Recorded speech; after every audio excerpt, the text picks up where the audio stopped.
কোনো দেবদেবীর অভিশাপ নয়, বরং গ্রামীণ ব্যাংকের 1,05,00,000 সদস্যের সঙ্গে প্রতারণার অভিশাপ ভোগ করছেন ডক্টর মোহাম্মদ ইউনূস।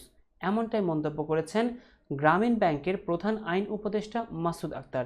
সোমবার সুপ্রিম কোর্টের অ্যাপেক্স ভবনের সামনে সাংবাদিকদের বিভিন্ন প্রশ্নের জবাবে এই কথা বলেন তিনি। মাসুদ আক্তার বলেন, ব্যক্তি ইউনূসের সঙ্গে আমাদের কোনো ব্যক্তিগত আক্রোশ নেই। তার কর্মকাণ্ড অপকর্মের পারিবারিক সুবিধা দিয়েছেন, তা নিয়ে আমাদের অভিযোগ। ডক্টর মোহাম্মদ ইউনূস অর্থলোভী, আমাদের কোনো কিছু বানোয়াট নয়। গ্রামীণ ব্যাংকের গ্রাহকদের সঙ্গে তিনি প্রতারণা করেছেন, সেই পাপের ফল তিনি ভোগ করছেন। তিনি বলেন, উনি নিজের ও পারিবারিক কোনো সুবিধা নেননি, কিন্তু উনি প্রিন্টিং প্রেসের জন্য ওনার প্রতিষ্ঠানকে শত কোটি টাকার ওয়ার্ক অর্ডার দিয়েছেন এবং তার 30 থেকে 40% বেশি দরে দিয়েছেন।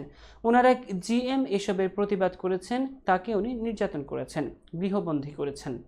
ডক্টর মোহাম্মদ ইউনূসের বিরুদ্ধে দুর্নীতির অভিযোগ 97 সাল থেকে। ডক্টর মোহাম্মদ ইউনূস 11 সালে ব্যাংক ছাড়লেও পরবর্তীতে তিনি তার দুর্নীতি ফাঁস করতে দেননি, কারণ এরপর তার লোকজনই গ্রামীণ ব্যাংক চালিয়েছেন। তবে 2020 সালে এক অডিটে ভয়াবহ দুর্নীতির কথা উঠে আসে। আমাদের হাতে এগুলো আসে 2023-এ এবং আরও আসছে।